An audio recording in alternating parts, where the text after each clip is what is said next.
lecture.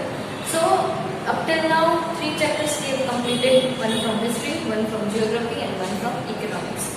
So I hope you all are aware now what is economics, what is it all about, what kind of things are there in economics, and on an average how you have to understand different concepts which are present in economics. So today I will be taking a chapter from history portion that is quite related to chapter number 1 that you have studied about culture of India, different tribal communities who have come to India with their own culture, how India's culture has become full of variation and unity in diversity concept which India is totally satisfying. So today's chapter is all about cultural heritage of India. Now into that, two main things we will be studying: different traditional art forms of India, then along with that fine arts of India. Means after your 10th standard, after your this year also, 3 streams you will be having in front of you to choose your career option or to pursue your career into, that is science, commerce and arts. In generally arts, generally different performing arts you are taught. So all those art forms in a summary form we will be studying in this chapter. So on an average, let's see what will we study today. We'll see the introduction, what is chapter all about. Then we'll try to understand art of Indian artisans and particularly into that clay art or clay work we will be studying. So let's start with the chapter. What is it all about? Traditional, or you can say cultural heritage of India. Now, before understanding the word cultural heritage, let me tell you something about heritage. There are 2 types of heritages we all have with ourselves. If not more than in some less proportion, but we definitely have those heritages. First is genetic heritage, another one is property, or you can say different types of wealth that we are getting from our ancestors, from our parents. So generally whatever physical traits I am having right now with myself, or whatever kind of looking pattern I have, all those are considered as genetic heritage that I am getting from my parents.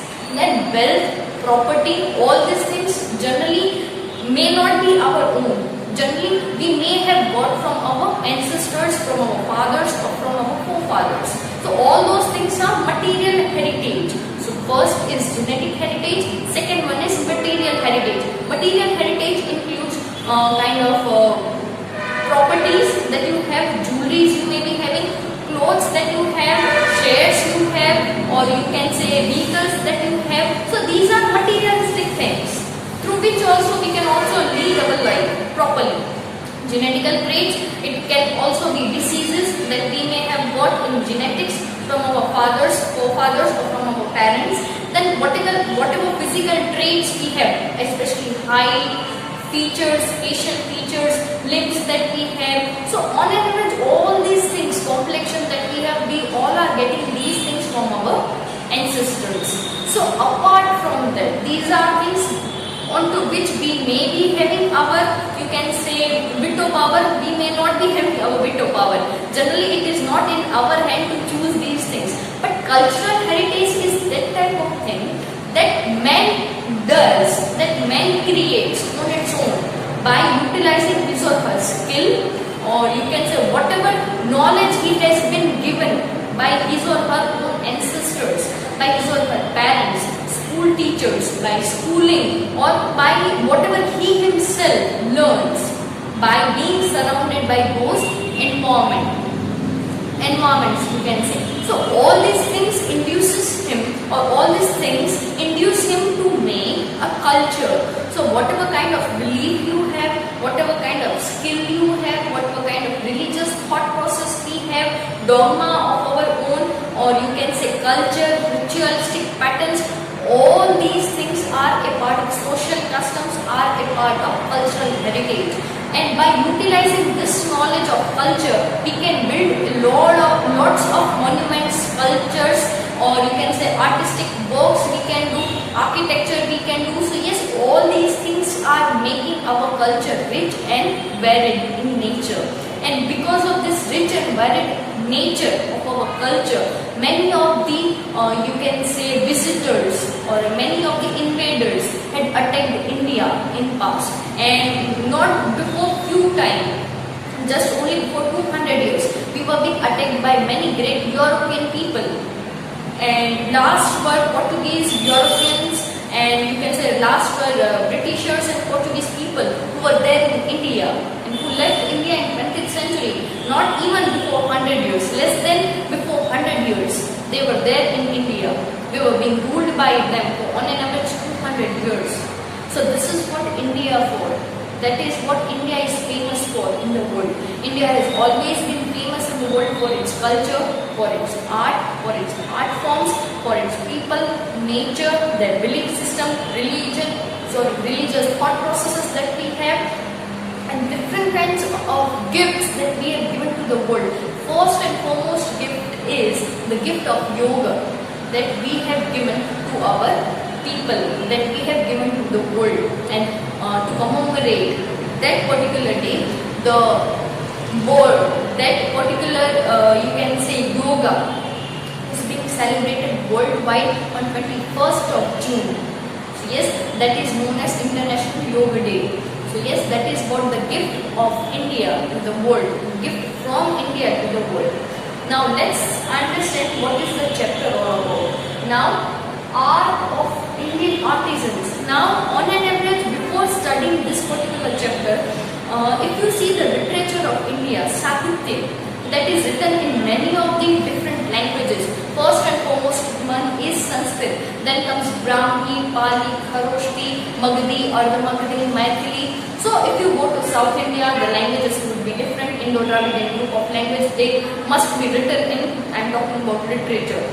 So on an average, whatever literature portion you take, into those literature parts, there must be the, you can say, idea, there must be the reference about different art forms that Indians were skilled in. Right now also, or at that time period also, more than 64 types of arts were there in literature portion. So on an average, each and every type of art form used to be taught to the students, used to be taught to the people who were keen to learn those types of art forms.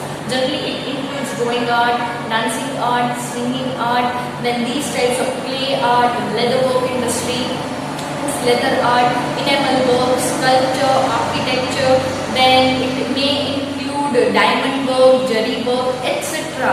These are some of the names that I have taken that you can count on your fingers. Apart from these art forms, other art forms are also present about which information may not even be available in your books. So on an average, these are the art forms which were world famous from India. Right now also these are the art forms that India is teaching to the world. That is, these art forms were originated from India. So today, if I talk about Indian artisans, India is alive today because of the artisans who are present in India.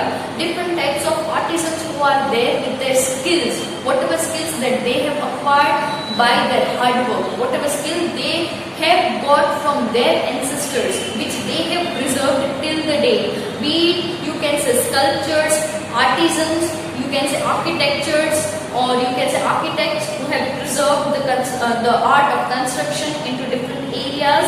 Then leather workers who are doing tannery work. Then you can say enamel workers who are master in making enamel work. Then jari workers of Surat especially, they are quite famous in their art form. Then minute carvings which are done by the people of some you can say jati, generally caste people. So yes, these are the works which make them worldwide famous by performing their particular form of art. So this is what about art of Indian artisans. Still, if you see, if you consider about the traditional form of arts, then Indian artisans will be having their first, or you can say will be having their first rank. Especially if I talk particularly about Gujarat. Gujarati people, they are quite famous for their Hindu work, their patola making art. Then apart from that, jewelry work, diamond work, that people were quite having knowledge about. Then business, that people are engaged in different types of businesses that people do in Gujarat. They are quite ahead in all these things. So typically today we will be studying about clay art. Clay art is a part of, you can say, traditional art form that India is doing, Indian people are doing since ancient time. Because if we talk about the relationship between clay and men, that is quite ancient, or I can say that dates back before 5,000 or 6,000 years.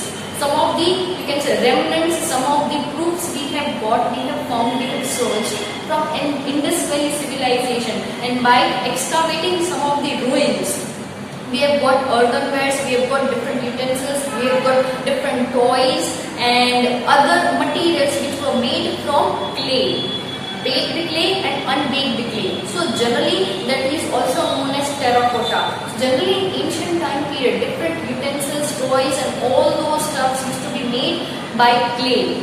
So generally if you see different clays of India, then generally it is found in two colors, that is red and black. So red ware pottery and black ware pottery.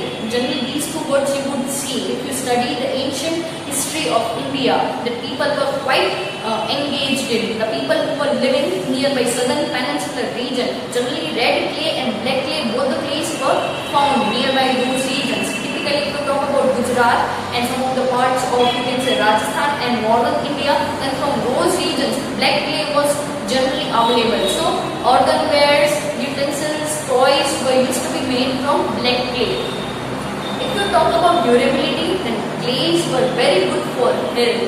It is also having its medicinal value as per our literature, as per our Yoga Shastra.